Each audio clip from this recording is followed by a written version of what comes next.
Okay, welcome everyone. We're starting. We are recording this for educational purposes. I'm Edwin Rutch. I'm the director of the Center for Building a Culture of Empathy and also a candidate for Congress for the empathy movement, trying to build an empathy movement in Congress. Want to welcome you all to our Interfaith Cafe. We're exploring how we can bridge the social and political and religious divides in our country and the world for that matter. And we're going to just do a little bit of an introduction. Maybe Leo could start with just saying a bit about this cafe, and then we'll do personal introductions after that. You want to explain a little bit about what we're doing, and you are muted. Yeah, so my interest is to help churches become more communities that listen to each other and to the broader world. And Edwin has a great tool for people. Valerie was just talking about sacred space. I consider these listening sessions sacred space. This is like a church right now for the next 2 hours. And so I appreciate everybody here. Looking forward to meeting some new folks too. Yeah, go ahead.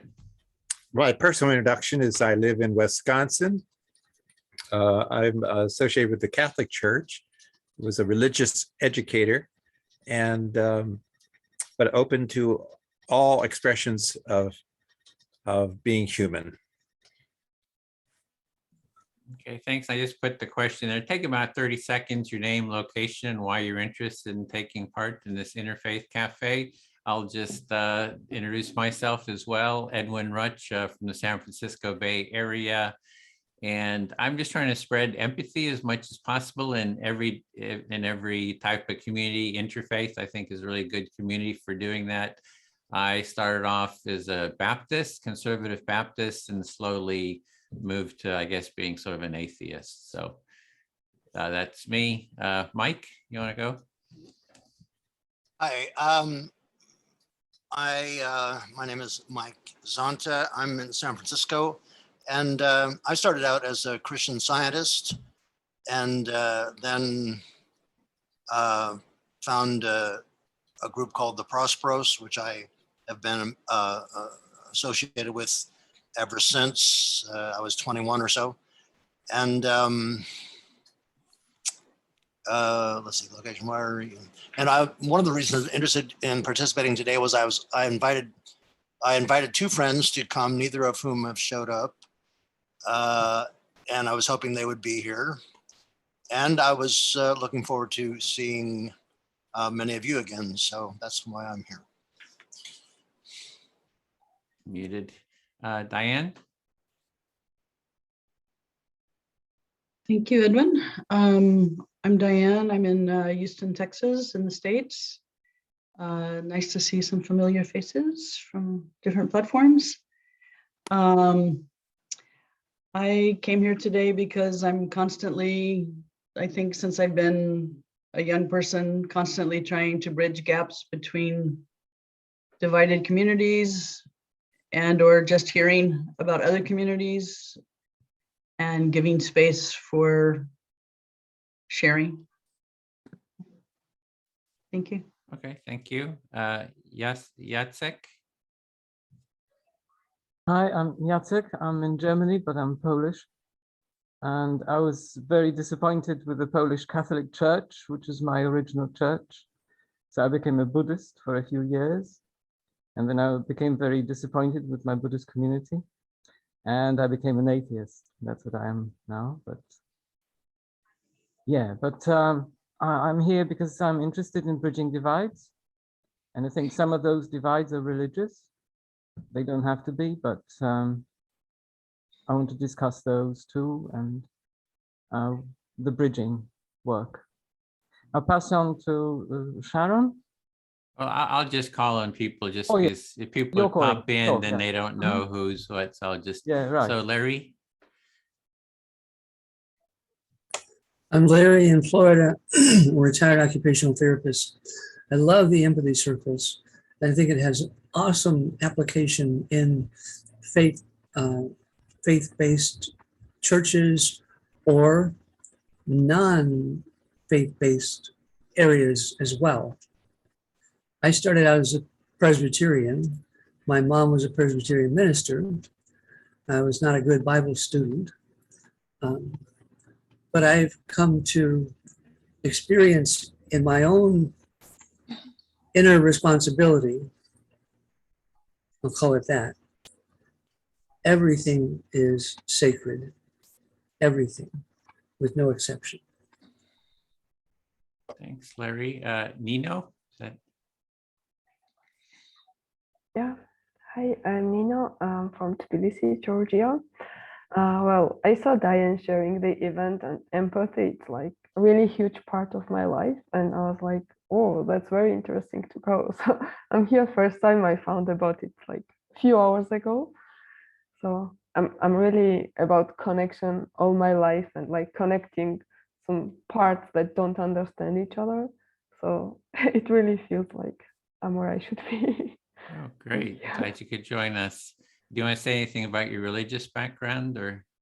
In Georgia, it's kind of Orthodox Christians, but I don't know. I was going in church because I was made to, or like, you know, family was doing it, but I never understood it.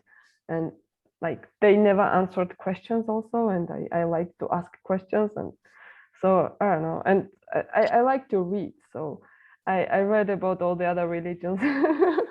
So yeah, they don't tolerate with that. Oh, great. Thanks. Sally? Yeah, Sally from the west side of Yosemite National Park. And yeah, I was brought up Jewish, and I was the one that dragged my parents to go to temple every Friday night. And then, well, I'm kind of in a place where there isn't really any place to go, you know, and so yeah, I had this rabbi suggest that I just pray 24/7. And so I began to practice that like when I was 20. And that's kind of how it is. I do pray a lot for what you want to happen, but I also just believe that every religion is equal, and every religion must be honored equally. Okay, thanks, Sally. Sharon? Yeah, I grew up in New Zealand in a family that wasn't really religious. My mother had been my mother was English. She still is. And she had been sent to Catholic schools and hated them. My father's family were open brethren and very loving people, connected people, unlike my mother's family. And I got kicked out of Sunday school for not being able to draw when I was about 7, and migrated back to church when I was about 14, I'd say, because my best friend at school's father was the minister of an Assembly of God church. That didn't really suit me, ultimately. It seemed very performative and not very authentic. And Okay, well, we just want to do a quick intro, and then we'll have a lot of time for talking about all, going into Okay, depth yeah, shortly. sorry. So, yeah, that's fine. Valerie? Hi, everybody. I'm Valerie, and I'm from New Westminster in British Columbia, in Canada, which is the West Coast. And I'm here because I really want to dialogue more and have more empathy experience when it comes to our spiritual life. And I was not raised in any particular religion, but I was raised to acknowledge my spiritual non-material or immaterial self. And I, before we started recording, I shared that I really like to go to sacred spaces anywhere in the world that I'm at. And my home is a sacred space. And so I would just like to know how to sort of honor that sacred space within myself and share that sacred space within other people, and how that is a greater sort of understanding or a dialogue with others, and particularly with faith. Thank you. Okay, thanks, Valerie. So we do in this group, we do have the topic, which I'll post in a bit, and we use a dialogue process called the Empathy Circle, which is based on active listening. And is there anyone that's not familiar with the practice? Should I go into explaining it? Is everyone familiar with the practice, or should I? Jacek, for example, have you done the circle before? Yes, I'm a facilitator, actually. Okay, great. And Nino, are you familiar with the practice? And Diane and Sharon? Yeah. You're good I with have it, not Sharon? done, but I know. You're familiar? Okay, great. And Diane, you're familiar, you do NVC, right? Training or something? So should I reflect the process, or you're good with it? I'm not sure what that means. Is that, you're good? No, go through it one time. Okay, just for I'll go everyone. through it quickly. Very good. So so in this process, we have the topic, and I'm going to post it in the chat. And there's also a PDF to how you can have that, open that and have that handy for understanding the process. So we have our topic: how might we bridge the social, religious, political divides in our communities? Or you can talk about whatever's on your mind, anything that's really alive and you feel energized about. There'll be someone will start speaking, and they'll select who they're going to listen to, and you just start talking about the topic, whatever comes to mind on the topic or whatever's alive for you. You share maybe an idea, which is about 30 seconds, 45 seconds, then you give a pause, and then the person that's listening is going to reflect back their understanding of what you've said. And you check, did they really get what I'm saying? If they did, you just continue, sharing your thoughts, and then you'll pause again and get a reflection. If they don't understand you, you want to check, they didn't quite understand it. You say again, what maybe in different words, to the point where they understand, you feel like they really understood you to your satisfaction. Then you share some more, you get a reflection. And we have 5-minute turns, so you can speak up to 5 minutes. Someone will hold up a sign. Let me see where. Yep, a sign like this. We'll have 2 groups, and we'll hold up a little sign says "Stop Time," and then your turn is over. You give your final comments. Just wrap up what you're saying in a sentence or so. Get your final reflection. Then the listener becomes the speaker, and they select who they're going to speak to, and they reflect back. We just keep going for the time allotted. We have about an hour and almost an hour and a half, a little bit less than an hour and a half to dialogue. And you can also pick it up just by observing. It's a good way to learn, just to observe. The one thing is, if you're the listener and someone is speaking to you, and it's like, oh, they're saying a lot, you can ask them to pause so that you can reflect back. And then that's a sign. Thank you. I also, as a facilitator, I'll be facilitating a group. I might hold this up and say, remember to pause, which is, give a pause, let the listener reflect back their understanding of what you've said. So that's the essence. And if you open the PDF, it'll give you some tips there as well. And when you're reflecting what the first speaker said, you're not asking questions, you're not making comments, you're only reflecting back your understanding of what the speaker said. So that's just to remember that. So that's it. The topic again is how might we bridge the social divides, and you can see the question there, it'll stay there. We'll have two groups. I don't know, Larry, do you want to facilitate one, or looks Leo will be in there too. Looks like he's got all the tools. Do you want to facilitate, Leo, or do you want Larry to? Yeah, Larry, if you want to facilitate, and then we'll do that. And I'll facilitate the other group. And so one group will stay here in the waiting room. If you get dropped from the call, you'll come back into the wait room, and I'll send you to your room. Sometimes that happens in your call, you get dropped. So with that, we'll go for about an hour and 20 minutes. We'll come back and have a 15-minute debrief. So I think we're all set, and we'll go into the rooms, and here we go.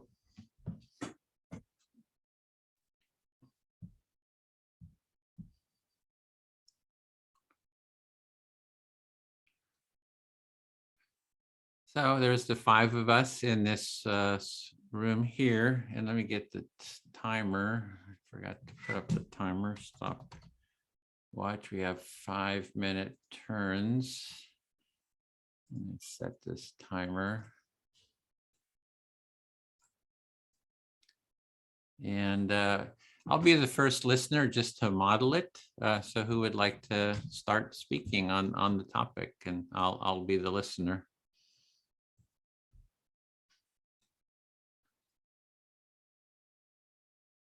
I can start. Okay, I'm listening. I wanted to start because I've noticed that poets are overrepresented in this breakout room. I know Diane and Nino from poetry online sessions. And So poetry is also, yes, poetry is also a way of bridging the divides. So you're sort of joking a little bit that there's you're going to start because there's a bunch of poets here, and that poetry is a way of bridging the divides. It's not an easy thing to write poetry in a way that is engaging and helps overcome some prejudices or conflicts. Yeah, it's challenging to write poetry that can really bridge the divides, overcome those challenges and conflicts. But I believe the more authentic it is, the more power it can have to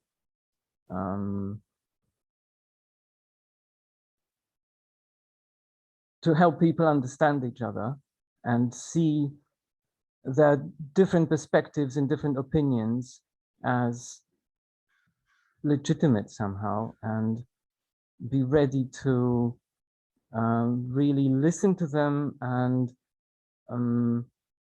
question them, but in a way that is not violent. So you're saying in poetry, it's really important for it to be authentic, because if it's authentic, that people can really receive it better, and that they can have post questions, but it won't be violent. So it's really about that authenticity, the importance of that authenticity.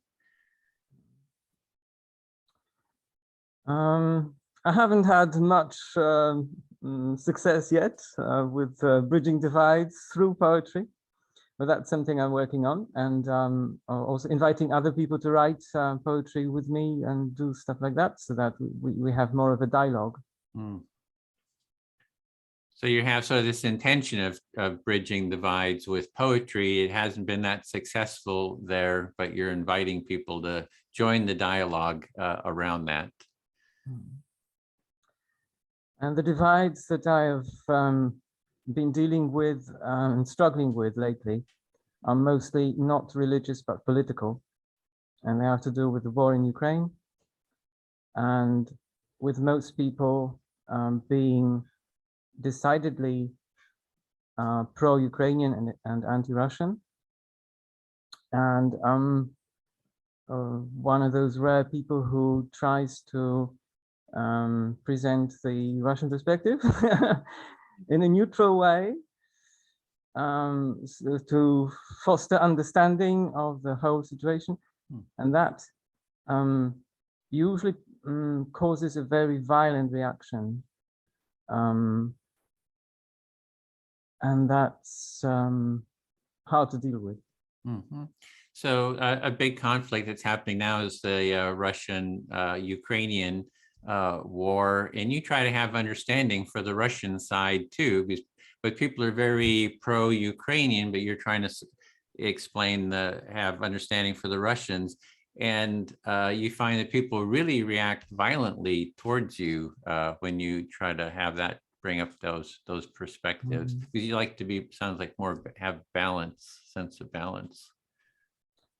Yeah, and I'm afraid the Russian sentiment in Europe, in Germany, Poland, I don't know much about other countries, but judging from the mass media, it's similar. It's limited to the NATO countries, mostly.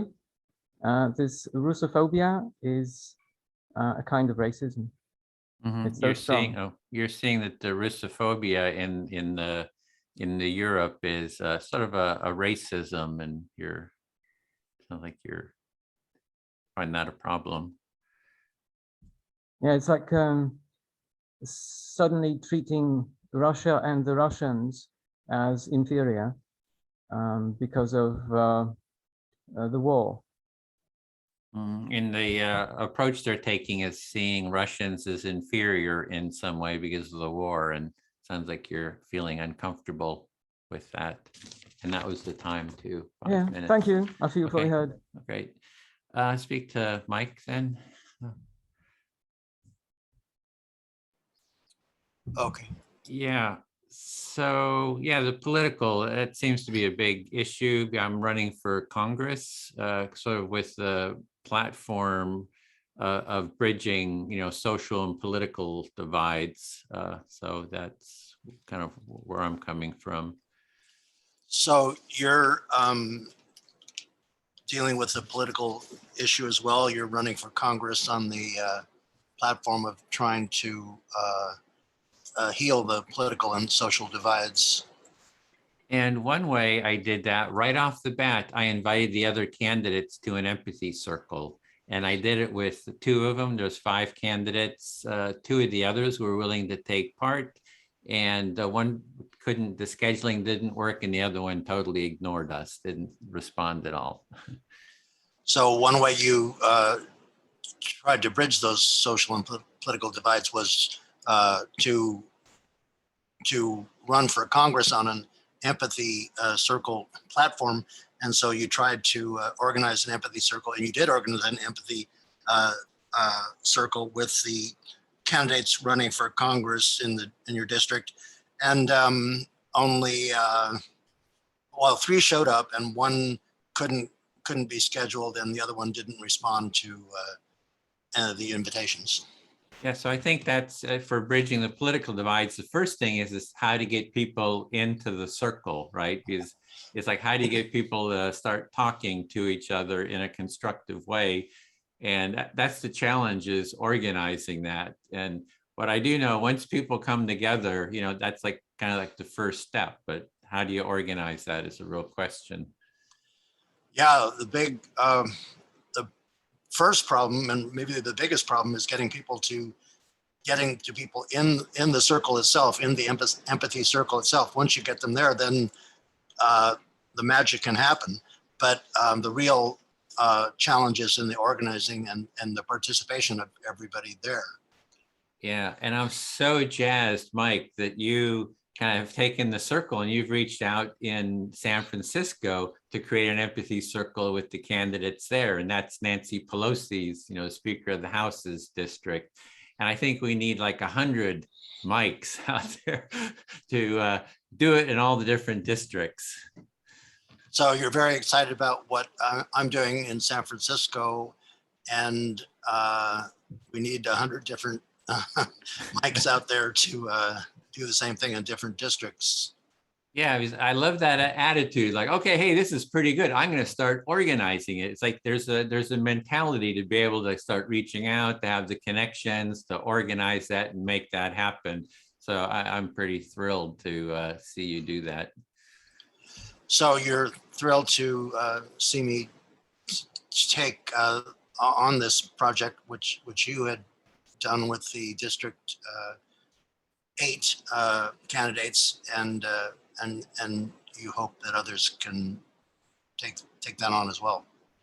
I think we need a whole movement of people trained in empathy. And then what I had imagined is we go to the Ukraine, and on one of those roads where there's one of those long columns, we set up on a bridge or somewhere all these empathy tents, and we say, we're here to listen. You know, you have international flags, and it's like, we're not leaving here until you all sit down and talk to each other. It'd be very dangerous, but you know, some people, you got to stand up for your values. So to have a public event out there between the sides with, you know, empathy t-shirts, empathy tents, empathy flags, or, you know, dialogue stuff, I think would be a way to, you know, start bridging those divides. So you see the empathy circle as being a way to even approach something like the war in Ukraine. We could set up empathy tents and along some road in the Ukraine and invite people to participate. It might be dangerous, but we have to stand by our values, and there's no end to the kind of uses that we can make to the empathy circles. Yeah, it would be setting up on a road sort of between the Ukrainians and between the Russians. You know, if we had like 100 people from around the world, you know, doing that, I think that'd really get attention and kind of be a conversation starter. Yes, you'd have a set, the empathy circle set up on the road between the Russians and the Ukrainians, and maybe 100 people would participate, and this would be something that would attract attention and really result in some kind of movement, some kind of constructive movement, I think. Yeah. Okay, some kind of movement, some kind of constructive movement. I feel fully heard, and that was my time. Thank you. So let me pick Nina. My vision is going bad. If you're available. Okay. As Edwin says, I'm trying to organize an empathy circle with the District 11 candidates. And you can see right away that empathy is the big thing, that a couple of them have agreed that they're excited about the idea. There's 5 candidates, like in Edwin's group, there's 5 candidates. The incumbent, Nancy Pelosi, is really hard to reach. I'll stop there. Yeah. So I hear you say that you are trying to organize empathy circle there with 11 people. Yes, 11. Yeah. I don't remember the name. And it's quite a challenge. Okay, right. And the challenge to me is that is getting people into the circle itself, because you can kind of tell by people's response or lack of response how empathetic they are, just in general. So if they respond to your messages, you know, there's some empathy there already. But if they don't even return your email or your phone call or whatever it is, you know that they may not be, they're probably not interested in empathy. Yeah. So it's challenging to get response from them, and when you are not getting response, it means they are not so much into empathy. But when you are getting response, it means they are interested. Or the other idea is that maybe empathy is silly, or empathy is kind of childish or something like that. That maybe is the feeling I'm getting from some candidates like it's kind of a silly, useless way to conduct politics. Politics is a fight, and empathy has nothing to do with that. So I hear you say that from some candidates you got response that empathy is silly and it cannot come close to politics. It's a serious big thing. Right. For example, one of the persons I'm trying to reach is as a Trump supporter, and he did have the decency and the empathy, let's say, to get back to me online, but he wanted to know. I think he wanted to know a lot about me for some reason. He wanted to know what my background was, and I thought that was strange. So you got in contact with one of the Trump supporter, and he got like he did respond, so he had empathy, but he wanted to know more about you, like background, I guess. Yeah. So anyhow, it's a real learning process for me. This organizing and trying to organize this empathy circle, and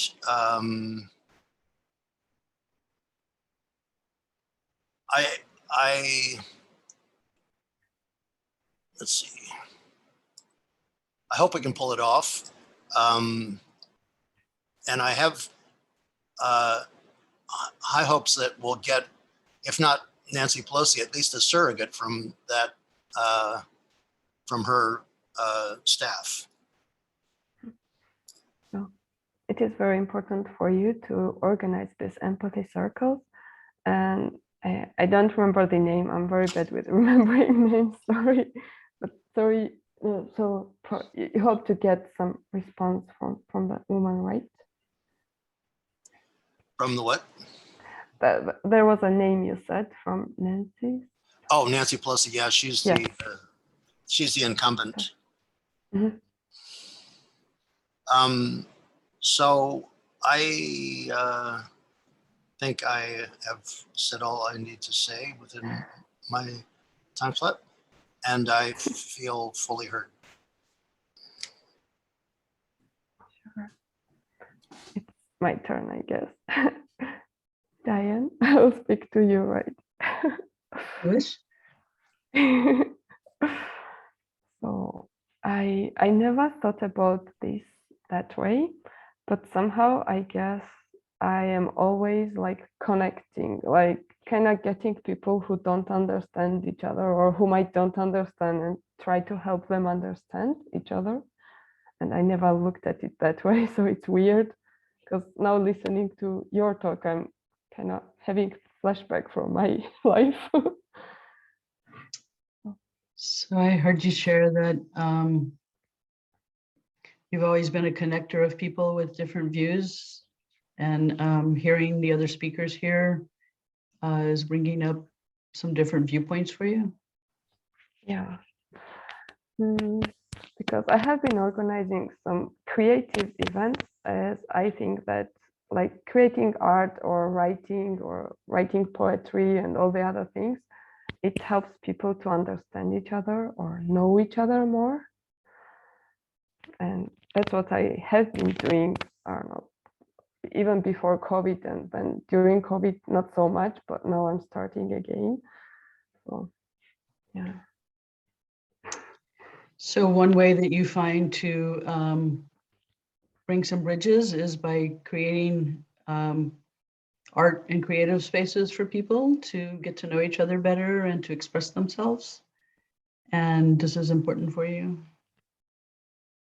Yeah, somehow it's very important, but I never thought why. It's just important, and I feel that I have to do it because I am always good at understanding one side and then the other side, and yeah, I don't know. If I understand, they could understand each other also.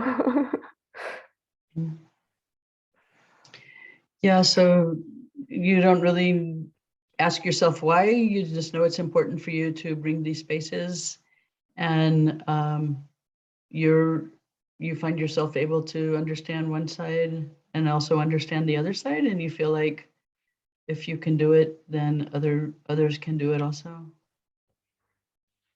Yeah. And also, like, I have had situations when they did not understand each other, and like, well, for all these several years, it was only once when they were just not coming on the event, like they were rotating. So that was really weird for me. Like each person was asking, like, if the other one is coming, I'm not coming, and they were coming like one on one, and the next one the other one, and that was really, really weird for me to don't get this conversation in between. Like I don't know. So you found yourself having an experience where two people who don't really talk or understand each other were asking you if the other one is coming, and so they were avoiding coming at the same time, and it was a very weird experience for you. You don't understand why they don't talk to each other. Yeah, and it was totally political subject, and I'm not so good with politics, and I did not get why they were like opposite of each other, or it's like, I don't know, from outside it did not, yeah, or maybe just I did not know enough.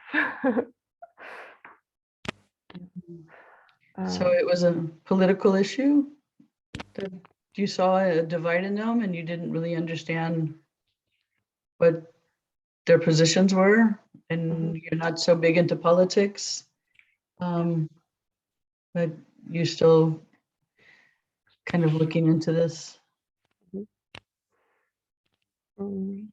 Well, like what I find very, I don't know, interesting for all of them, or at least my experience, like I did these creative writing groups, and I'm still doing, and I sometimes had like, I don't know, 10 people from 9 different countries, and like in the beginning everyone was stranger, and at the end of the session, like after writing together and sharing, they all ending up like understanding each other more, and some becoming friends, and like after a few years they are still in touch with each other and friends.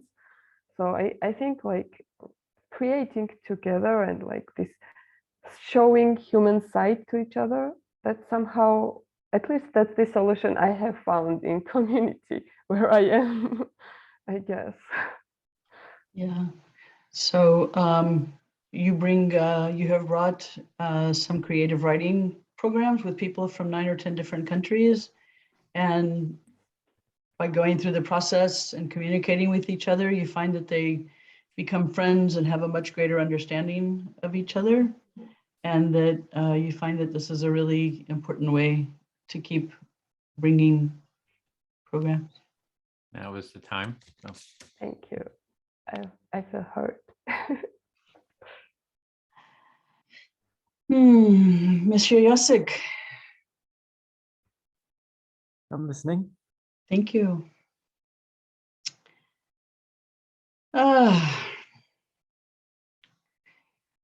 Yeah, I think for me, this is such a long, it's just a long journey. I mean, 45 years ago, I was beating the pavement and the walls and singing and chanting in the streets for abortion rights for women in the United States. And now I'm doing the same thing again. And there's like I find a lot of threads like that, and it scares the shit out of me. And I'll pause there. It's been a long journey for you. And do you recall some earlier campaigns from many years ago? I don't remember how many, but you're still campaigning, and you can still see the issues that are alive. Or am I distorting things? No, I think it's more, it's not just that I'm seeing it. It's like, we did this already. Why the hell are we wasting human energy and stress and stupidity in our society for going backwards. It's just really scary to me. So you see stupid mistakes being repeated in the society. We've been in this place before and we are repeating the mistakes again, and it scares you. Yeah, that's, and I've always wanted to have an international, broader, worldwide, or just a human, as Nina said, a human connection to empathy with each other, and bringing spaces where people can hear each other and just talk and just listen. And yeah, I appreciate some other shares about just getting people to the table is like more than 50% of the energy sometimes.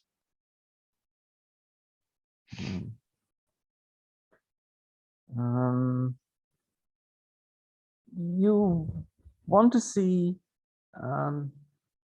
connection and spaces of communication between people, international communication, and you agree with what's been said before, that getting people to the table and organizing this communication, setting it up, is sometimes more than half the effort. Yeah, and if I allow all of the energy of things going on in the world, not just Ukraine and Russia, but so many different places, to like invade my body, I get really, I think my self-protectors go into place and I just want to hide, like pull the sheet over my head sometimes. And that brings a certain amount of guilt. Like I should be doing something more.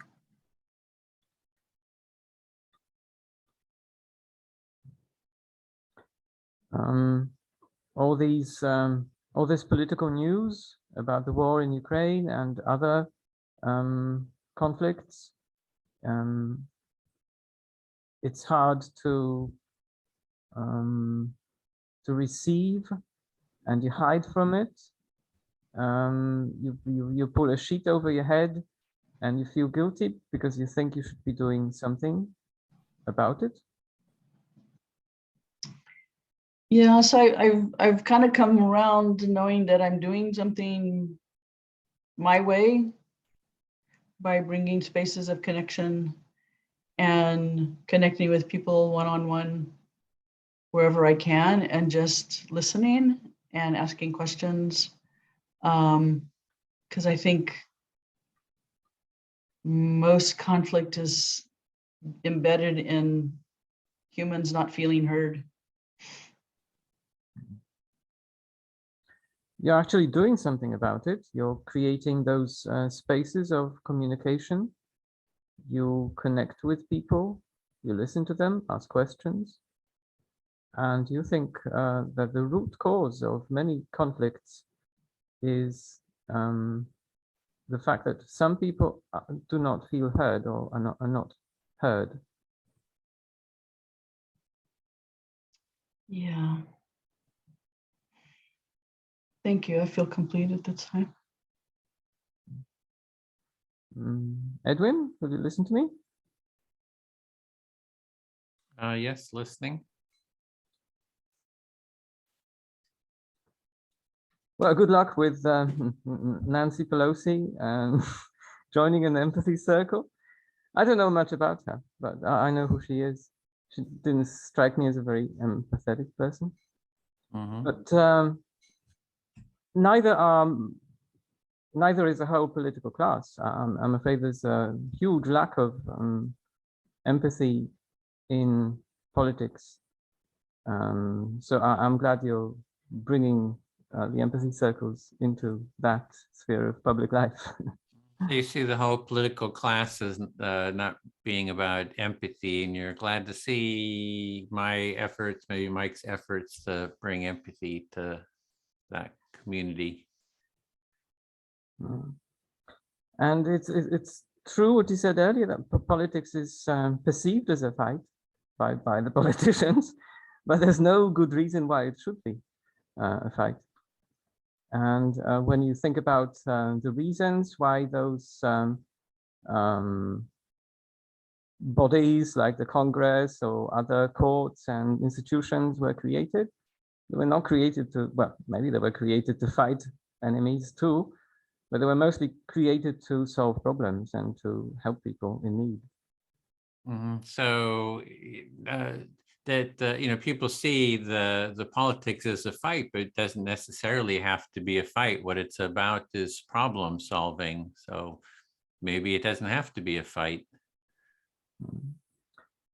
I've been watching a lot of news online lately, including from Germany, and I saw this huge crowd on the 1st of May in Berlin, and the German chancellor was trying to speak.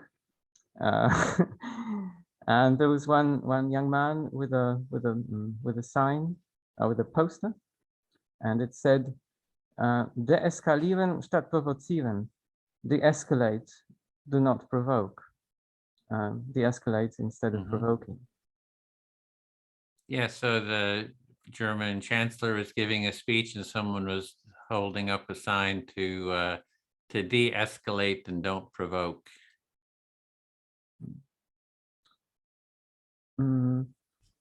And it's so hard to do. When the people you talk to, even like climate activists, most of the people I know are climate activists, and even they are so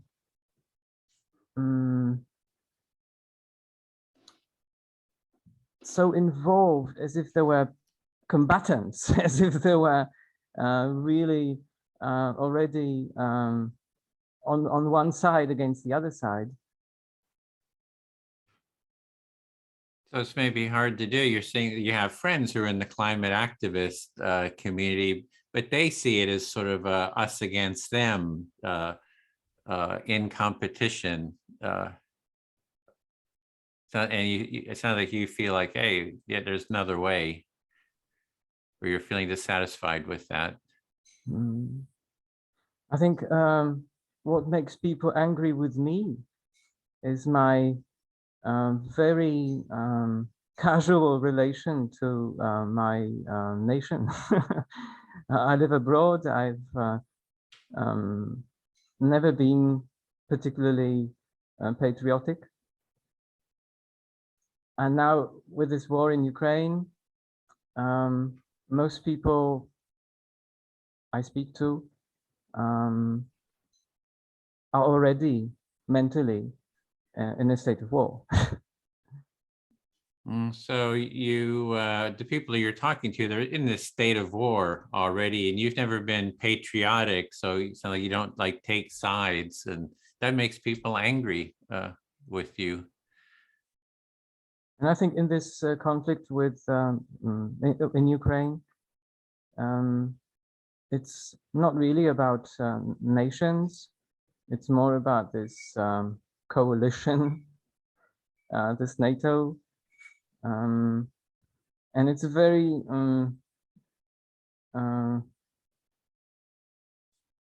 well, it's a very powerful group of countries, but the power of those countries is diminishing, and I think it's a good thing.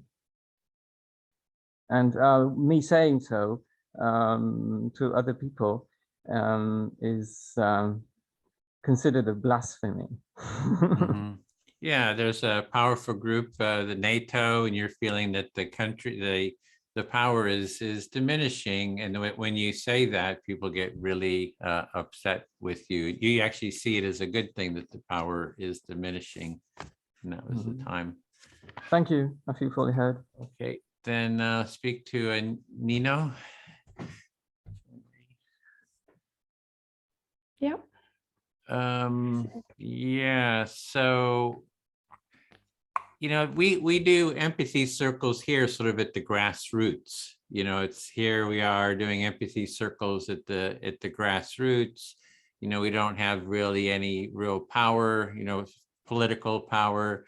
And what I'm really looking at is how do we bring that up to the, the centers of power? How do we bring this empathic presence to the centers of power?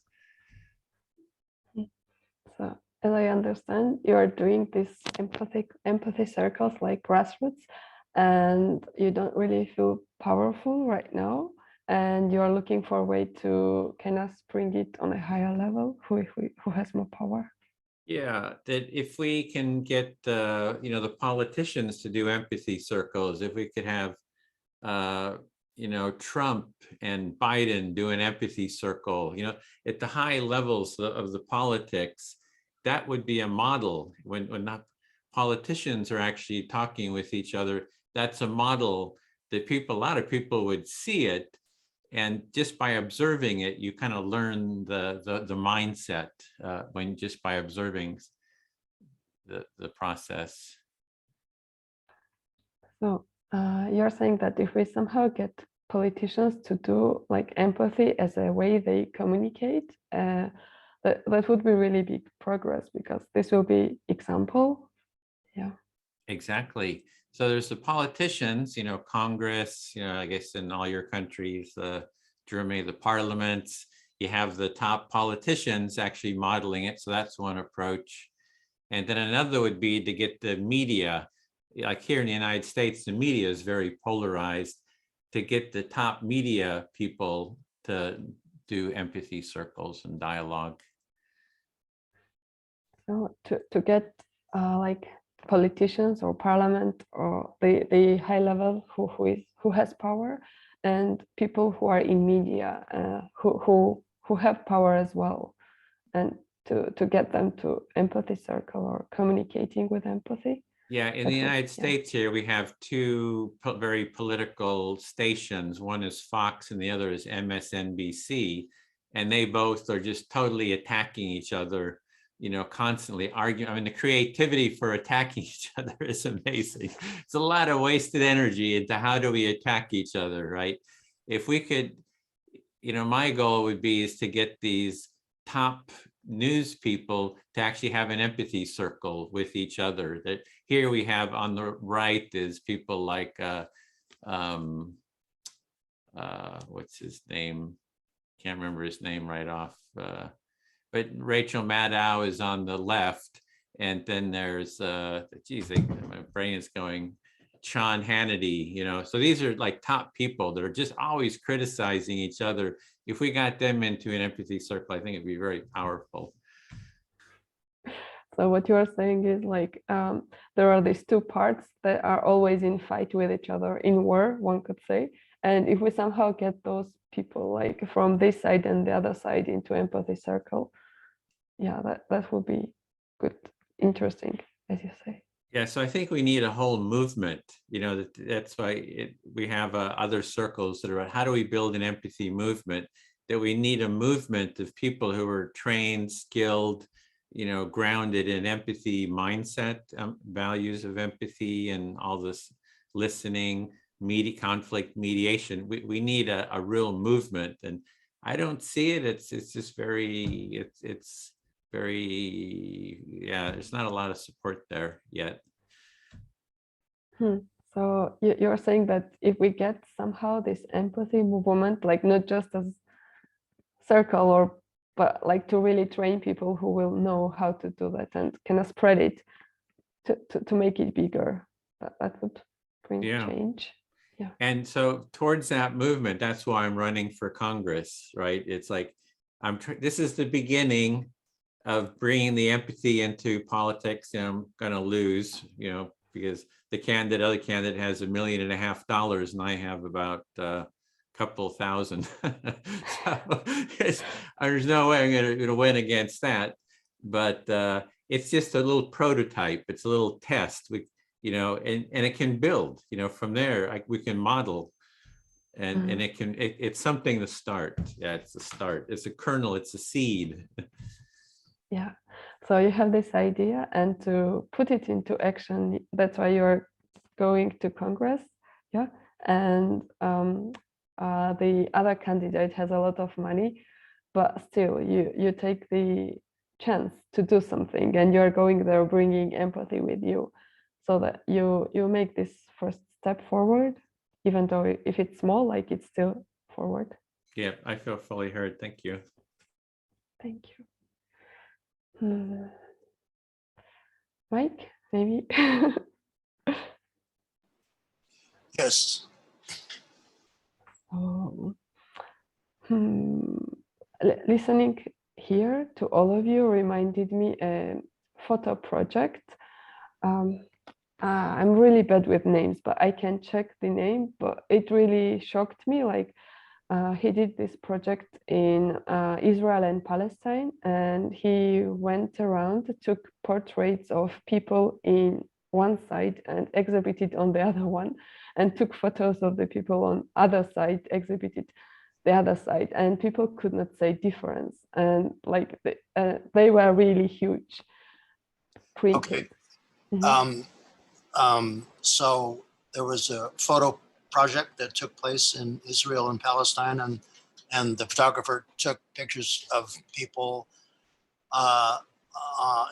in one country and then posted them in the other country, and then took photos in the other country and posted them in the other country. And people couldn't really tell the difference between who was from what country. Yeah, like he exhibited it on the wall, if I'm not mistaken, which was dividing them or something like that, and really huge posters. And there were people discussing like, oh, like there is no difference. Like, is this guy from here or from there? And somehow it broke the wall between people. So he exhibited the photos on a wall, and people couldn't tell the difference between what country people were from in these photos, and it caused a lot of people to think. Yeah. It just came on mind, and like as artists, my mind works like that also, just I have not found a way yet.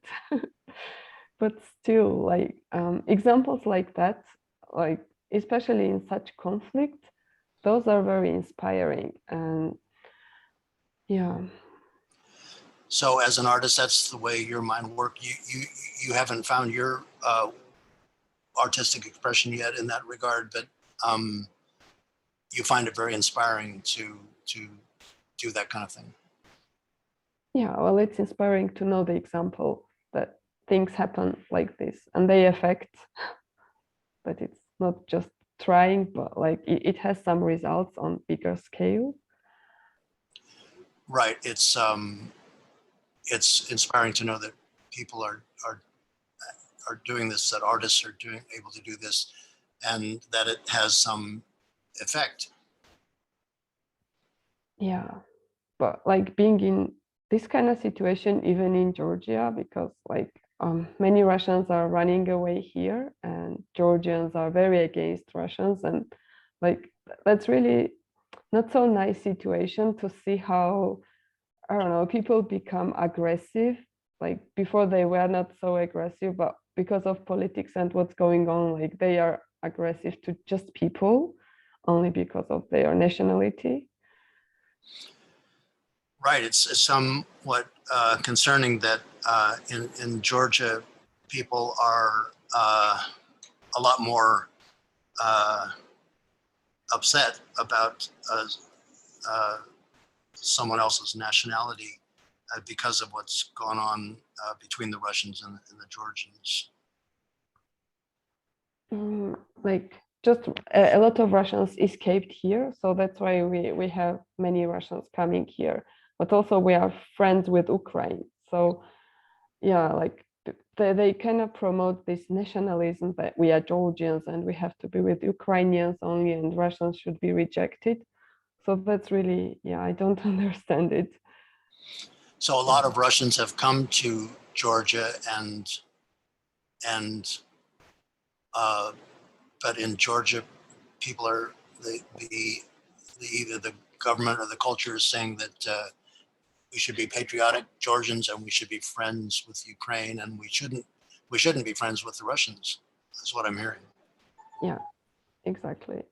Like I have many friends Russians as well, and I've seen, like, I don't know, a woman with kid kicked out of the flat, like because the flat rate was raised 3 times, and like many other friends also could not find flats because that's what they are doing, and they think it's okay to treat people that way. And yeah, I don't know what I could do there. So you have friends that are Russians, and you know people that Russian people, I guess, that have been kicked out of flats because they're Russians, and you'd like to be able to do something, but you don't know what you could do.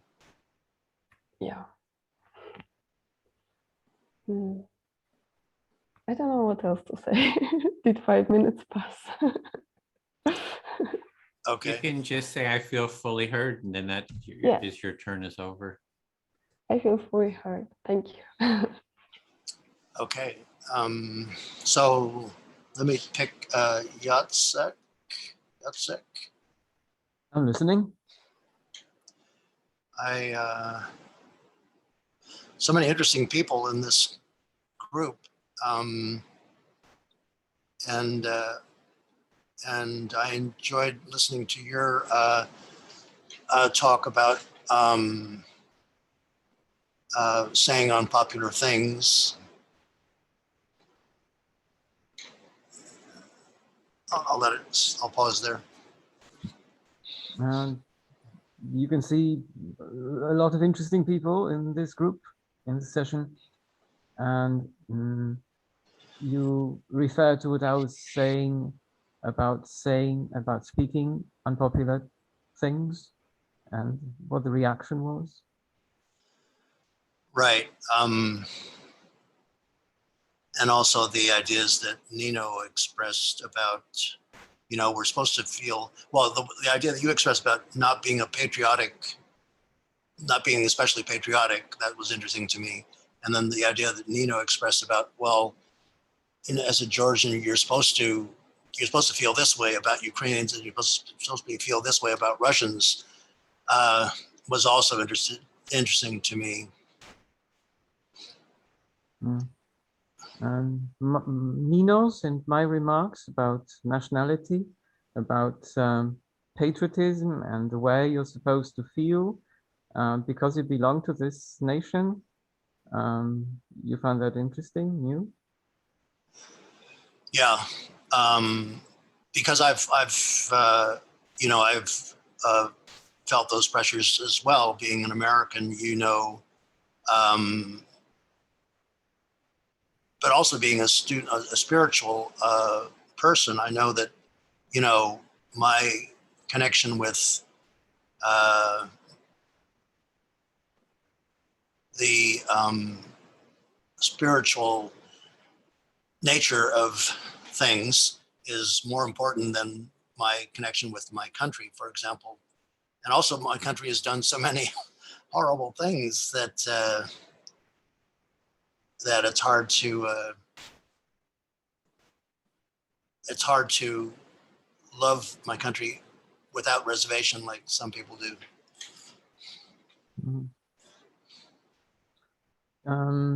Being an American, you also feel similar pressures, but for you, the spiritual is more important than the national. And it's also difficult to be unconditionally patriotic in the United States,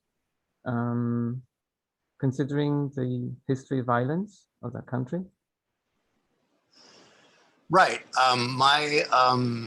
I've done a little traveling, and I went to Paris and met an English person there actually in Paris, and I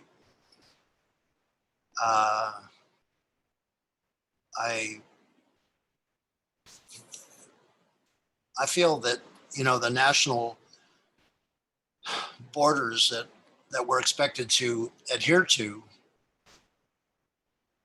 even though people don't say it out loud, sometimes we're expected to be loyal, are really quite secondary when it comes to the people in your life.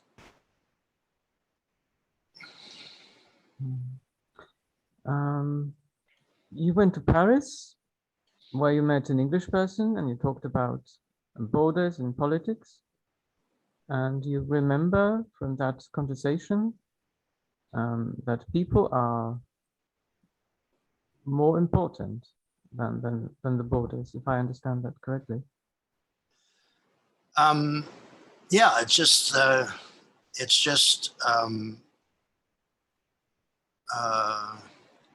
what others in this group have been trying to say too. It's that there's well, the idea of countries and that kind of thing is kind of something that's in the way of those kind of borders, and those kind of definitions are something that's in the way of empathy circles, let's say, because in order to feel empathy, we need to not pay attention to what makes us different, but what we have in common.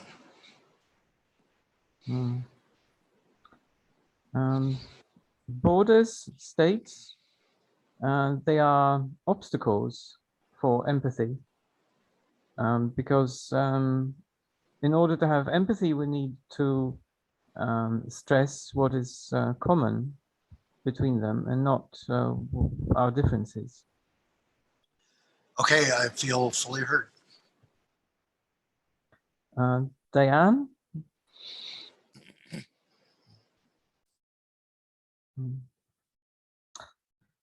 I've been writing so much lately, and I think I have found a new voice or new voices in me and new things to say.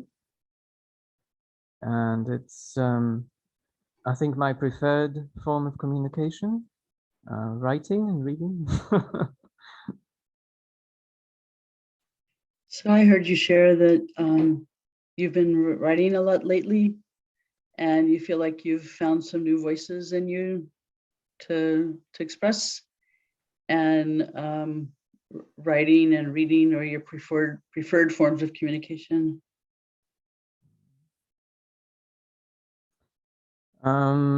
But I also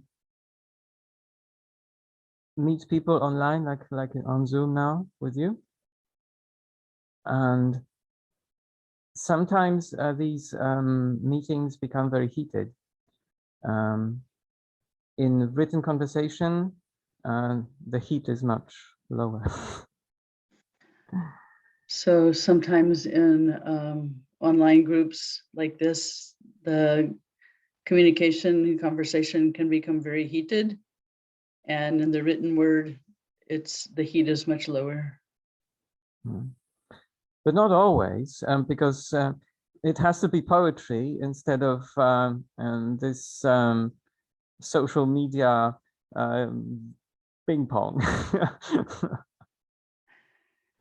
So I believe I heard you say that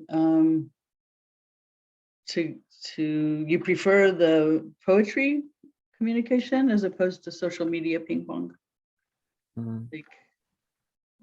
Yeah, like it's like a fight with arguments, and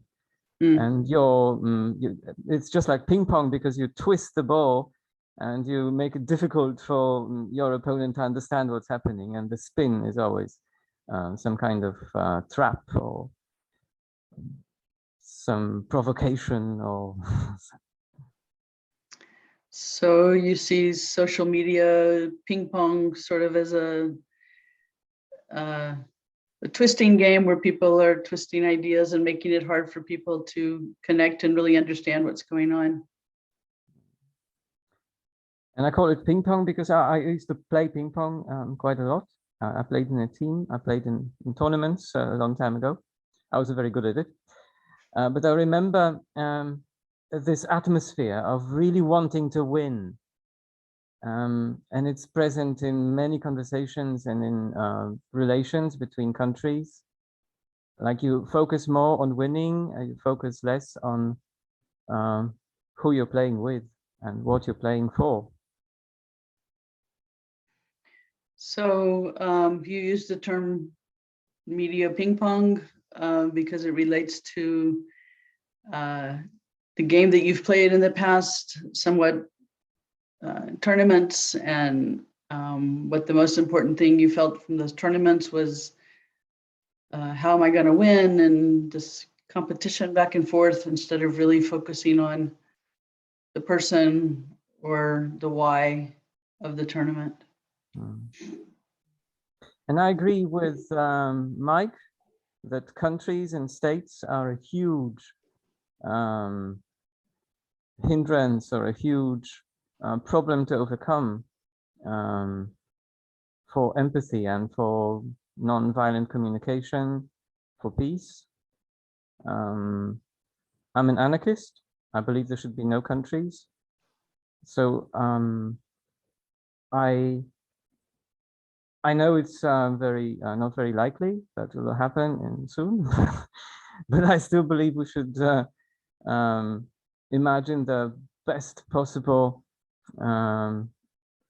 system and try to implement it on a micro scale within a small community and see how it works, and join communities of people who want more cooperation and less competition. So you find that states and countries are a hindrance to connection in many ways, and that you're an anarchist at heart, and you have this idea that it would be, and hope to try and create a microsystem or small microsystems to make things work better. I was reading a biography of Rosa Luxemburg a few weeks ago, and I remember a quotation. It was in German, but I'll translate it roughly into English.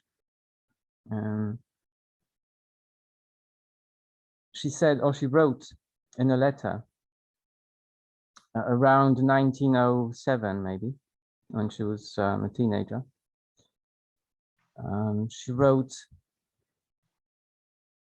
"The ideal system that I would like to see in the world is a system in which I could love anyone, everyone, without any barriers, that there would be no barriers to love. But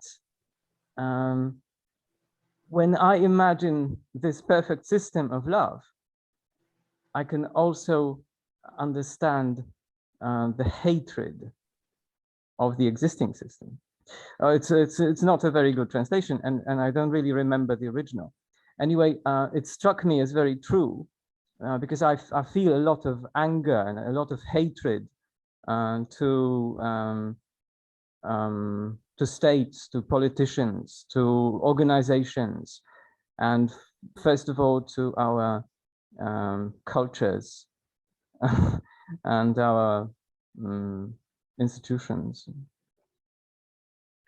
Yeah, I can see the same.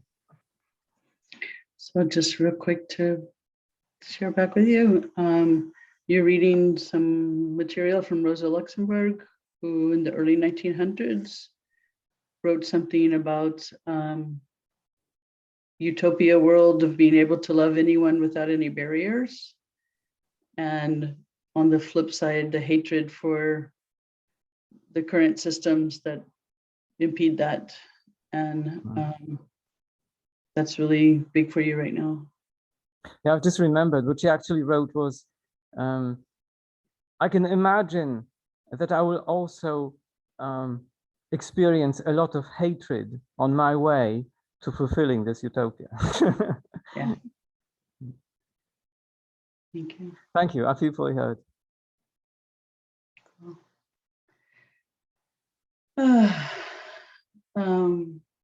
Edwin, Listening.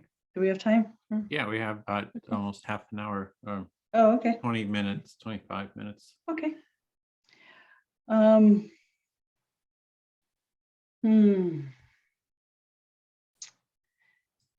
Yeah, I just have a lot of things running in my body right now. I'm feeling really agitated, but in a good way, like tingly agitated, listening to everyone. And yeah, Jacek, I know some of your poetry and it's anything but boring or unprovocative. So yeah, I like that you find comfort in the spoken word, but so much power in it also. It's quiet, but it's very powerful. And I think that's always been the case. But I kind of look at, I don't know, I'm looking at this bigger picture of how conflict in one place, I mean, can bring the entire world to its knees. You know, the conflict in Russia and Ukraine. It's so many more ties around the world to it. You know, it's like Israel trying to keep Russia happy so that they don't put pressure or give permission to Syria to start letting Iran come in through Syria to beat up Israel and lose democracy there. And then the Palestinians getting more and more pushed away and disengaged from, you know, human experience, just as a small part. And then that, I still think I bring back to like just the small, I just have to keep it at my individual level, is that the difference I make and the understanding I bring is just one-on-one. And that, yeah, it would be great to have Edwin's army of empathy ambassadors marching around the world with our t-shirts and on every street corner and every major cafe around the world all on the same day. That would be just something incredible. Let me reflect that, but it's quite a bit. Okay, so you started off that you were just feeling some agitation, but in a good way. Then you went on to speak to Jacek about his writing is very powerful. It's anything but boring. And then you're just seeing how a conflict like in the Ukraine, it just has ripple effects all over the world. It just affects all these other societies like Israel, all the different relationships Israel has. So it's all the different effects of one conflict out there. Then you're starting to go into the issue about my vision of being out there. You know, you're saying it's marching or on every corner or something like that. So it sounds like you're going to explore that or say something about that. No, I think it's, I love the idea of having this, you know, Edwin Sympathy Army all around the world. So you like the idea of an empathy army, an Edwin empathy army around the world. Yeah, that would be pretty damn cool. But I want a pink t-shirt instead of white. You want more stylish t-shirts, maybe pink or better design. No, I just think by learning and teaching myself how to solve conflict within me and around me is the best way to create a countering ripple effect. Oh. Yeah, before you were talking sort of about this big picture, but then bringing it to you, that it's really how you develop your, you know, relationships and address your own self and relationships. It's where you're bringing it, your awareness to. Yeah, I don't know if I could really, if I can truly listen with complete empathy to someone else if I'm not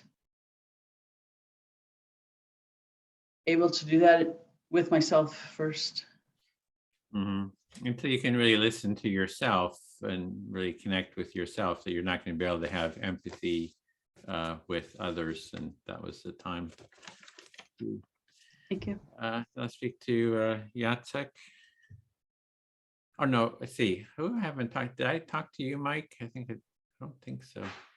No, I did. So I'm trying to figure who haven't I talked to? I can't remember. I'll go with Jacek then. Yeah, sorry. Okay. Jumping around here, sorry.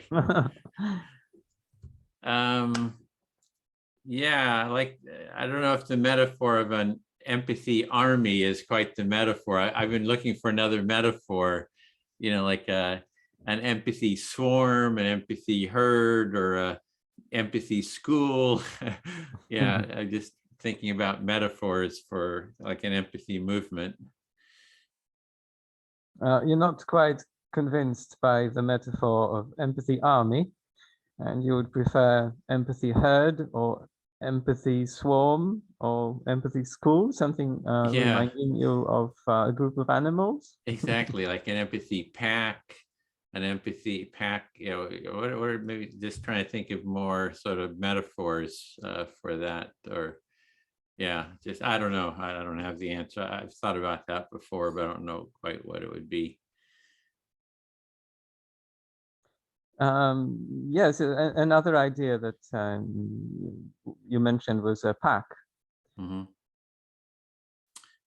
So yeah,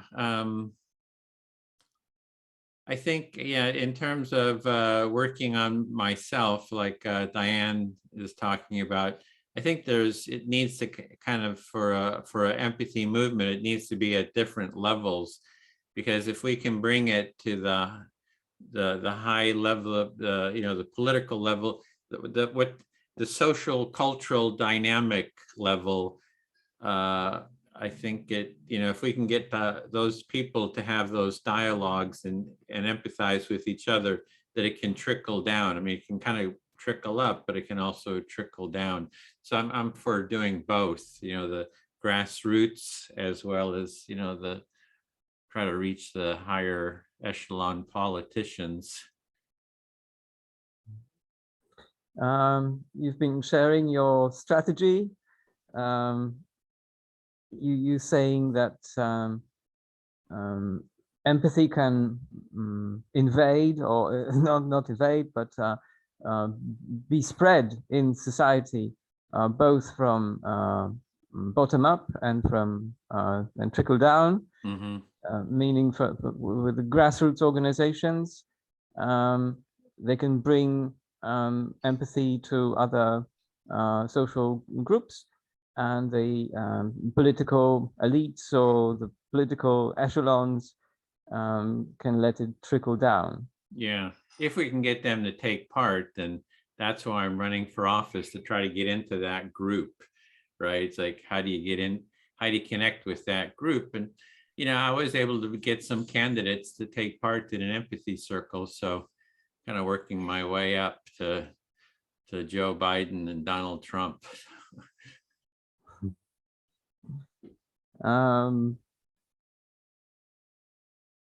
You're running for Congress to connect to this political group, or to politicians, and you've already arranged some empathy circles with politicians or candidates. Mm-hmm. And you're moving your way up, all the way up to the Trump and Biden candidates. Exactly. And it's using the political machinery to promote the empathy movement. That I'm going to just grab this real quick. That this is the voter guide that goes out to all the voters. And for Congress, there's in my district, there's 411,000 registered voters. And so there's you get, as a candidate, you get a little candidate statement. You're not going to be able to read that. It says, Edwin Rutch, party preference, Democrat, community organizer, mediator. So I have a little statement in here. So that's going to go to over 400,000 people. And it has a link to my website, which says all the, stuff on empathy and so forth. So it's using the political machinery to promote the empathy movement. Mm. You want to promote empathy in politics by using publications, for example, the one you showed us, a voter guide, and there was an entry about you, and this has a circulation of 400,000, so a lot of people read it. Yeah, and that was my time. I feel fully heard. Mike, can I choose you again?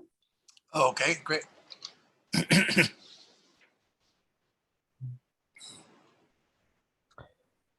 Much as I admire Edwin and support him as candidate, I think the Congress is part of the problem itself.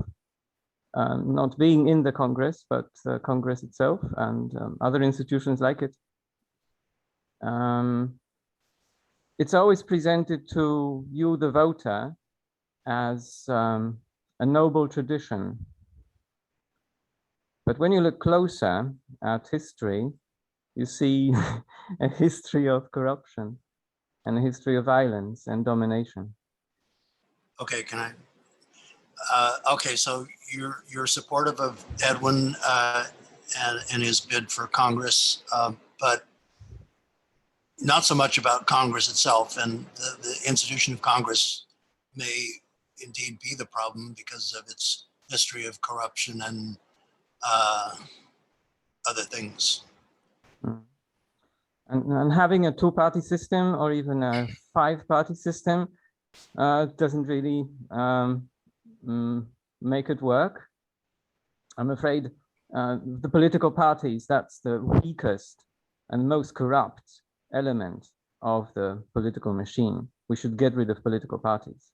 Somehow replace them with something better. So it doesn't matter if you have two political parties or five.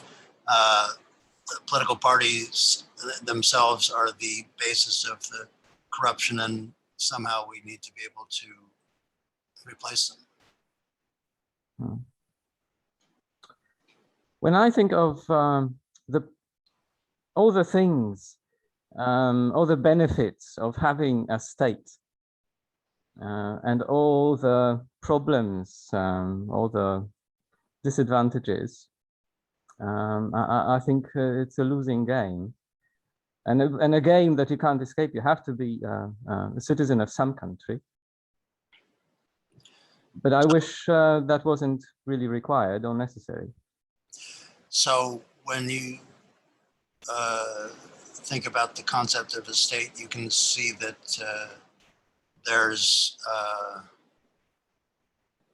some benefits to it, but you wish it wasn't a requirement because it seems to be one of the main problems getting in the way of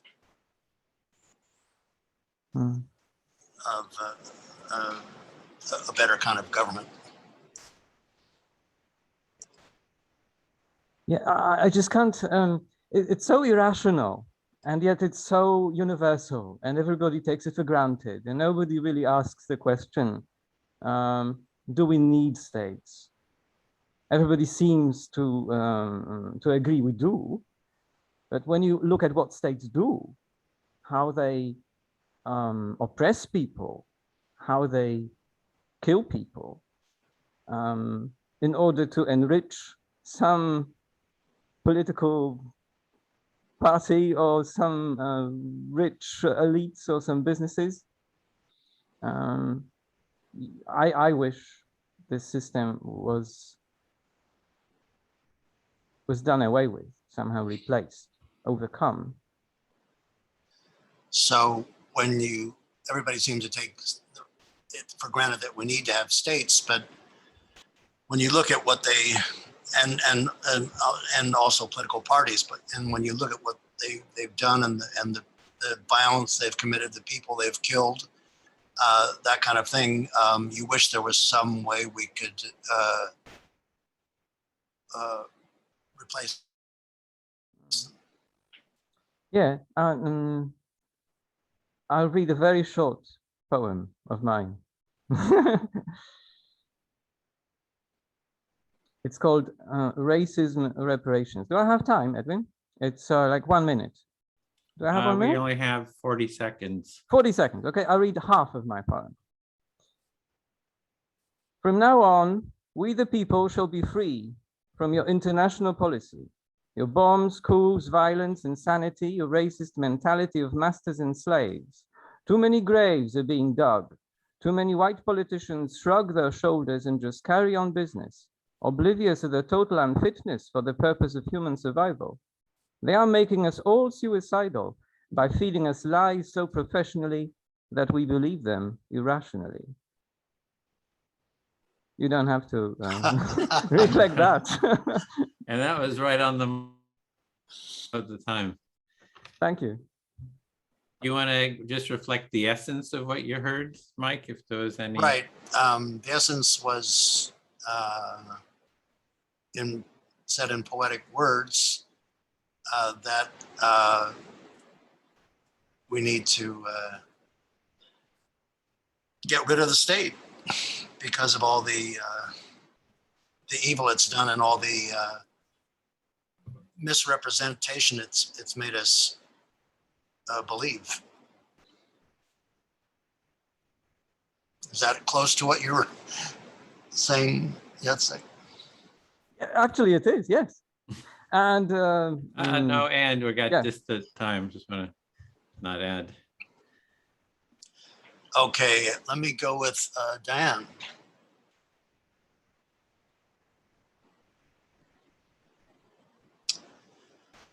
All right, listening to Yatsik is making me become a anarchist, I believe. I think in my tradition, which is based on Gurdjieff's understanding of the fourth way, you try to undermine society with, as a termite would undermine the foundations of a house. And so I don't know that, I think that in my sense of anarchy would be acting as if there were no government rather than trying to topple the government itself, but just acting as if it wasn't there. So I heard you say that maybe Yatsik has turned you into an anarchist, or you're sympathizing with those leanings, and you're reminded of some buddies of the fourth way. I'm not sure what that is. Forgive me, but it's about undermining government and sort of like termites eating away at foundation, and maybe your form of anarchy is just acting as if there is no government. Right. So, I mean, you know, I do pay taxes. Well, actually, I don't, because I don't make enough money to pay taxes. But I used to pay taxes and all that kind of stuff. And I've thought of from time to time of, you know, like some people don't pay taxes because they don't believe in the Vietnam War, for example, or something like that. But I never got to that point. But I think that in behaving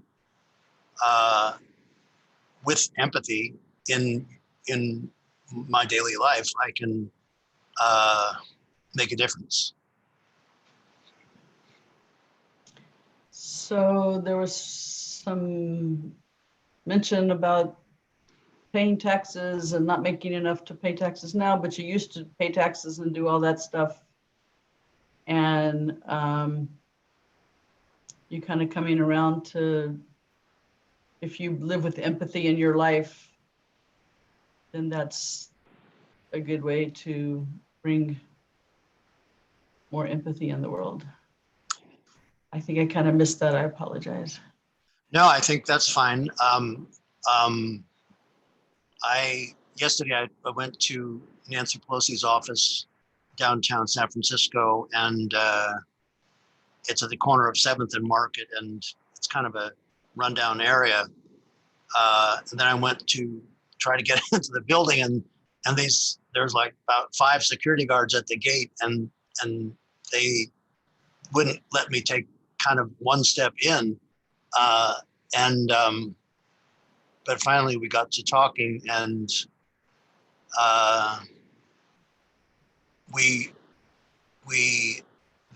they refused to let me in, and then they wouldn't say why. And so I had to call the office and find out why, and it was because of COVID.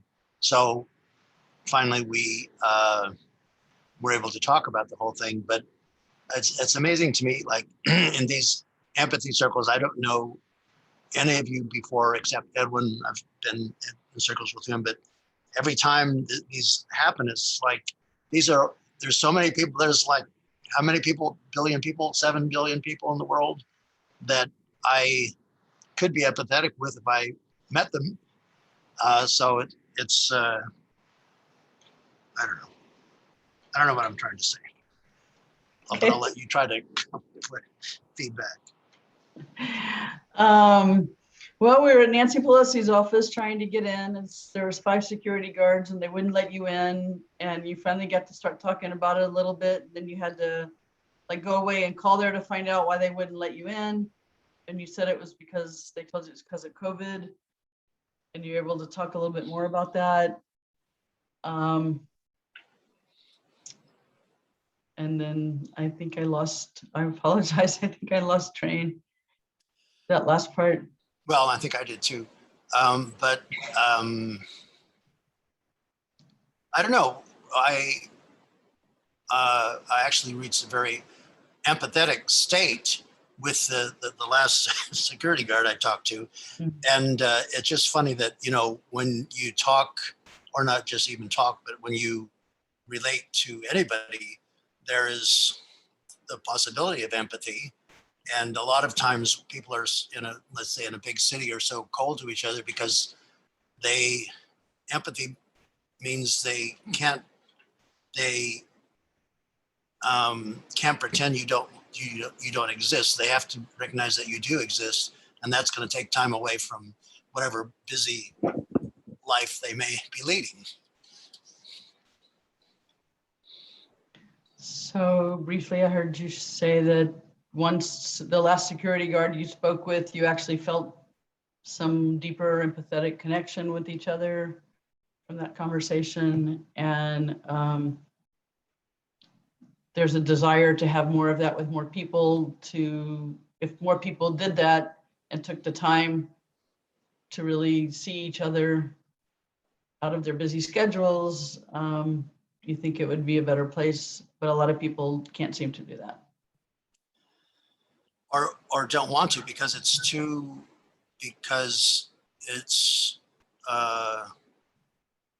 distracting from what they want to pay attention to. Maybe I think we want to pay attention to the problems in our life and what's going on in our life, and not add to it, empathy for some stranger you just happen to run across. But actually, I think the idea of empathy with a stranger is an enriching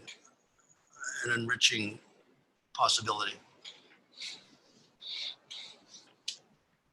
So you feel that empathy with stranger is definitely an enriching possibility. And that's important. Okay. Now is the time to. So we probably just have 3 minutes or so. We could just do a little debrief if you like. Just we'll do a debrief in the big room, but you want to just get a little debrief on your experience, Diane, or anything like 30 seconds? I'm always reminded how as skilled as I want to think I am at listening well, that it's a constant skill that I've got to practice so often, because it takes a lot of energy to really give someone my undivided attention. And what we've shared here today, there's just so many threads that just bind our common humanity around the need for connection. Cool, thanks. Nino?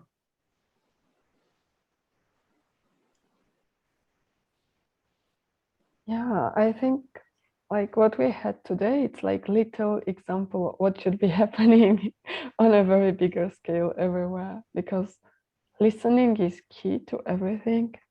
Like most of the people I have met, they just need to be heard. And if we teach how to listen from this school, it brings up the need of listening. Thank you. Yeah, thanks. Jacek? What stayed with me was Mike's little story about empathy with a stranger. I've also encountered a total stranger in the street today, and we showed each other some empathy for a few seconds, and it was a moment that I believed in humanity. It works. You can really talk to strangers, and they acknowledge you, and and there is some understanding and pleasure in this communication. Thanks. Mike? Yeah, I agree with Yasin. I think that we, as a group, kind of got to know each other a little bit, and I feel very empathetic with everyone here. And I feel empathetic with Edwin's idea of setting up empathy tents on a road in the Ukraine. I think that would be wonderful. So I don't know. I just feel very thankful that we're doing these kind of things, and hopeful that we can continue to do them in a larger and larger scale. Yeah, thanks. So I always feel energized, talking about empathy and actually doing it, because it sort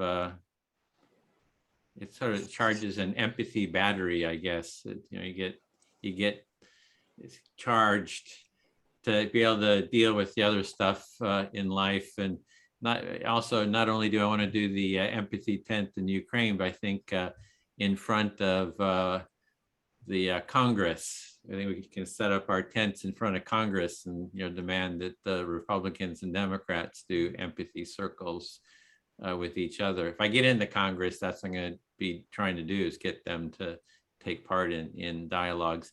And I love what you're saying, Nino, about listening. I think in America we have free speech, but we don't have free listening. I think free listening and free empathy is the other side, right? Free speech, free empathy, and listening are the you got to have both.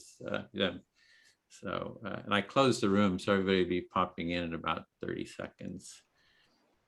So, thanks everyone for being here and sharing. I'm going to have to check out a few minutes before the hour, so I want to say goodbye to everyone now. Great. Thank you. Thanks.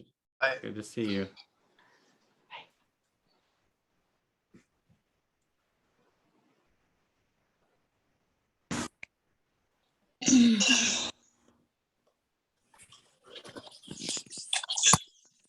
Okay, welcome back, everyone. We just want to take a few minutes here. I'll post this into the chat.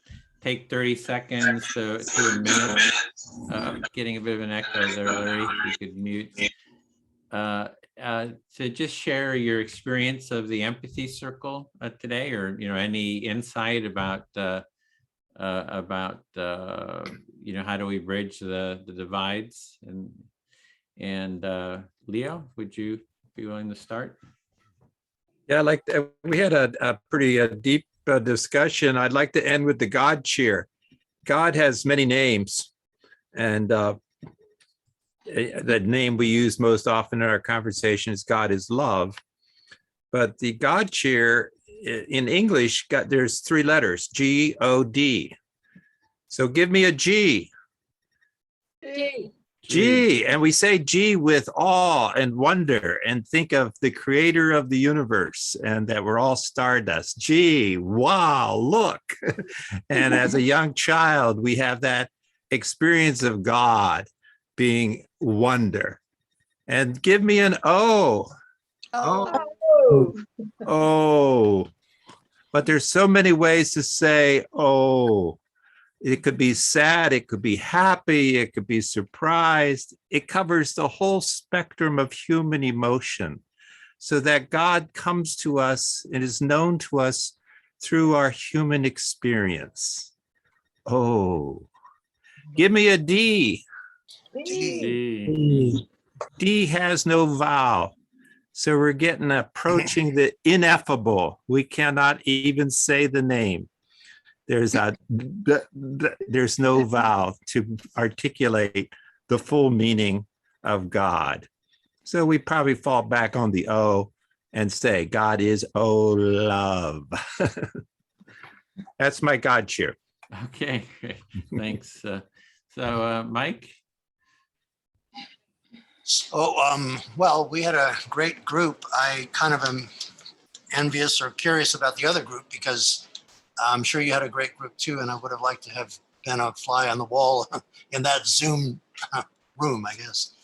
Yeah, we had a great talking about empathy and empathy circles, and setting up empathy tents in Ukraine, and empathy tents outside of Congress, and becoming an anarchist, and getting rid of nations and getting rid of boundaries, and being empathetic with strangers. So it was a full meeting. Okay, thanks. Larry? Yeah, it was a beautiful, beautiful circle. I'm really touched by what Sharon shared, recalling in her childhood sitting on the back steps with her dad in New Zealand, and her dad playing guitar, and the two of them singing. And at one point, Sharon asking, Hi, Heather, can I call you back, or I'm Sharon asking her father, what is God? And her father taking, I'm guessing, the time to very patiently answer the curiosity of this beautiful child, this daughter, and saying, I've read that Bible 3 times through, and the best thing I can say is that God is love. Thank you, Sharon, for sharing that beautiful story. Thank you. Thank you. Thanks, Larry. Sharon, do you want to go? Yeah, it was. So I live in Switzerland, and I'm in a small faith community, and one of the founders is quite elderly now, and he is. He's an interesting character, and believes that he knows the way things should be. And it was wonderful to be in a circle of people who didn't have that certainty, and rather held a question, and an inquiry, and a seeking, and a willingness to grow. It's really a delight. Thanks. Jacek? I think our breakout room was less religious. and more political. And about the question in the topic, how to bridge the divides, I think there are many answers, and we should use all possible methods, and we should do what we do best in our small little ways and communities. Thank you for the meeting. It was great. Thank you. Nino? Yeah, I feel really very grateful, and somehow like I looked at things totally different way. Like I saw things I never noticed before, like in the way I had things in life. So I'm really grateful for that. Thanks. And Valerie?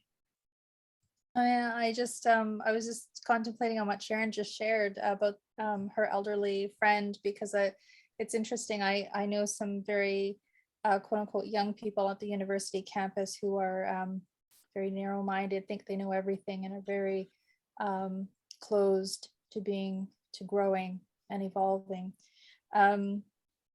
So I wanted to actually summarize with Mike, because I think this is also genuine to my takeaway, which is that we are all on an evolutionary process, and really recognizing the light that is within us, and that we are love, and that we are God, and that there's no separation between God and love, or what we call God. We're comfortable with the word love, and not so comfortable with the word God because of the separation. But if we recognize the light within, which is in our heart, which is God throbbing in our chests in love, really demonstrating to us the light that is emanating inside ourselves and all around. This is my takeaway, and I just wanted to share it with you, Mike, because I like your passion. You really wanted to know, and thank you, everyone. Thanks, Valerie. Sally? Yeah, well, in relation to the community, I hope I have this right, and being on the fringe, and this concept that we can't really access, I would say, love or light, except if we are on the fringe, and that maybe we're part of some kind of muddle where we're following too many rules in the center, that I'm just saying that might be the way to move forward in communities or the future. Okay, thanks, Sally. For me, I just heard the word love. Sounds like that was the topic in the other group. And I say that empathy circles are microdosing love. Sometimes love is seen as exhortation. Oh, you have to love everybody. You have to have peace. But it's hard to sort of turn that into action. And the empathy circle is like little microdoses of it. When we feel heard, I think that's sort of the experience of it. And you just keep at it, and it goes deeper and deeper over time. And something that really struck me in our circle was just the importance of listening. People I think Nino mentioned that, just the importance of listening.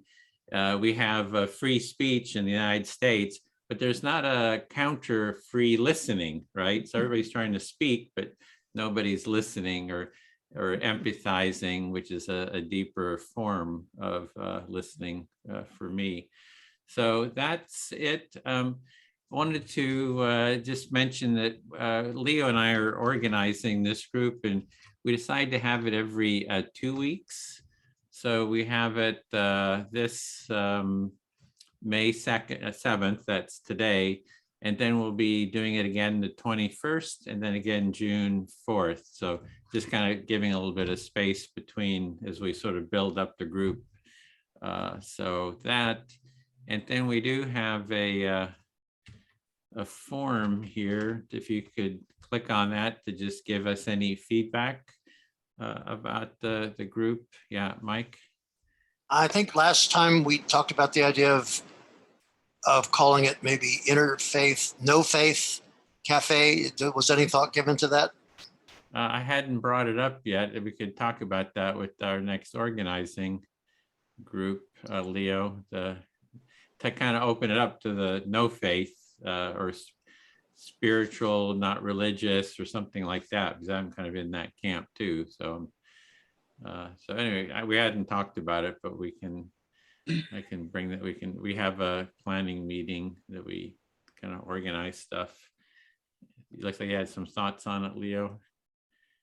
Yeah, I think that's something we should consider, because I started off by saying how much I enjoy diversity, where some people self-identify as atheists. I find that very empowering and helpful to have that diversity on the table. Invite friends or anyone you think might enjoy this kind of conversation. We have the capacity to go into more than 2 breakout rooms. So if 20 people show up, we'll find the means to facilitate in groups of 5 is a good number for a group. So don't be shy about inviting others. Yep, and there's the feedback form there, and you can just check the website. Oh, there's the overall link for the interfaith group. We created, there's various events we've posted on LinkedIn and Facebook, and that's the best way to get the word out. And I'm gonna put the link into the Interfaith Cafe. So I create a little website, and it has a lot of the links there too. In fact, it has a feedback form link too. I think you'll be able to find there. So that's actually something you'd want to bookmark, is I have to update the dates because since we're changing, so it's here process of church. Okay, Leo, I put Valerie had asked for the spelling of synod, what Catholic churches are doing in terms of their listening processes. And we also mentioned Teilhard de Chardin today, so I'll put his name in as well. And that was regarding evolutionary thought. Okay, well, that's it. Unless any final other thought or announcement. You check our schedule. There's a lot of other cafes too. You can join us. In the mornings, we have the movement cafe. It was an hour, 3 hours before this one started. You're welcome to those on Saturdays. And then on Friday, there's one that Larry's doing. There's one on education on Thursdays, and there's a training. If anyone's interested in training, I know Mike is, Larry's one of the trainers, and Valerie's going to that, and Mike too. So you can ask about that. So, okay, well, that's it for now. Give you some jazz hands, goodbye, and see you next time. Nice to meet you for the new people. Thanks. Bye. Bye, Valerie.